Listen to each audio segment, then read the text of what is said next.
Assalamualaikum warahmatullahi wabarakatuh. Pada kesempatan kali ini, saya akan mempresentasikan mengenai fermentasi etanol untuk memenuhi salah satu tugas teknologi fermentasi dengan dosen pengampu Ibu Anissa Kumaira, Sarjana Pendidikan Magister Bioteknologi. Fermentasi adalah proses perubahan kimiawi dari senyawa kompleks menjadi lebih sederhana dengan bantuan enzim yang dihasilkan oleh mikrobia. Fermentasi berasal dari bahasa Latin fervere yang berarti mendidihkan. Bioetanol merupakan cairan hasil proses fermentasi gula dari sumber karbohidrat atau pati menggunakan bantuan mikroorganisme. Produksi bioetanol dari tanaman yang mengandung pati atau karbohidrat dilakukan melalui proses konversi karbohidrat menjadi gula atau glukosa dengan beberapa metode, di antaranya dengan hidrolisis asam dan secara enzimatis. Efektivitas proses fermentasi merupakan hal yang perlu diperhatikan untuk mendapatkan kadar etanol yang optimal. Tinggi rendahnya kadar etanol ditentukan oleh kadar gula dalam substrat. Senyawa gula merupakan sumber karbon yang diperlukan sebagai energi kamir, sehingga etanol yang terbentuk sebagai hasil aktivitas kamir tergantung pada persediaan sumber energi tersebut. Semakin besar angka total gula dalam suatu bahan, maka akan menguntungkan industri fermentasi tersebut. Inokulum yang digunakan yaitu adalah Saccharomyces cerevisiae. Saccharomyces merupakan jenis kamir yang mempunyai sel tunggal. Sel kamir terdiri dari kapsul, dinding sel, membran sitoplasma, nukleus, vakuola, globula lipid, dan mitokondria. Berbentuk oval atau bulat telur, dengan koloni berbentuk rata, lembab, mengkilap, dan halus. Saccharomyces cerevisiae termasuk dalam golongan Ascomycetes karena dapat membentuk askospora dalam askus. Spesies ini dapat bereproduksi secara seksual dengan membentuk spora seksual berupa conidium.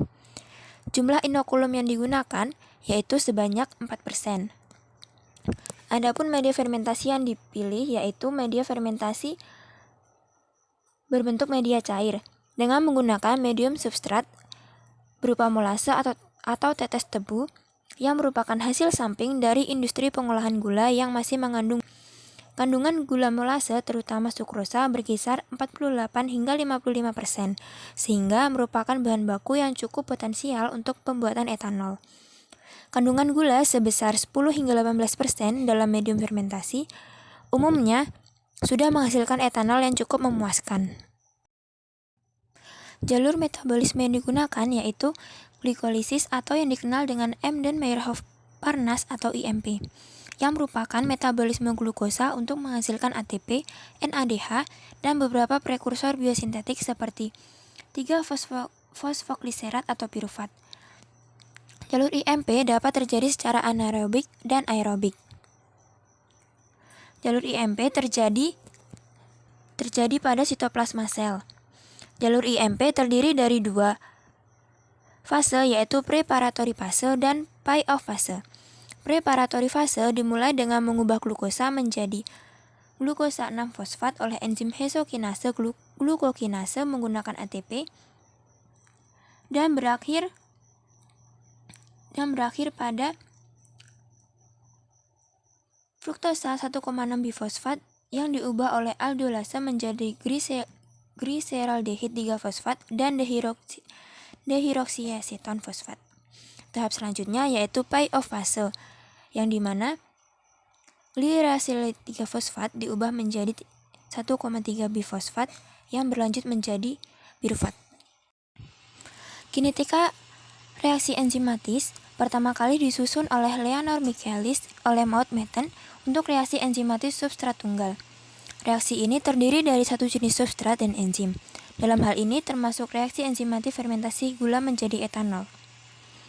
Teori kinetik enzimatis ini dikenal sebagai teori kejenuhan atau saturation kinetik yang disusun berdasarkan asumsi-asumsi. Yang pertama, jumlah atau konsentrasi substrat sangat besar bila dibandingkan dengan konsentrasi enzim, sehingga seluruh permukaan aktif enzim akan tertutup substrat.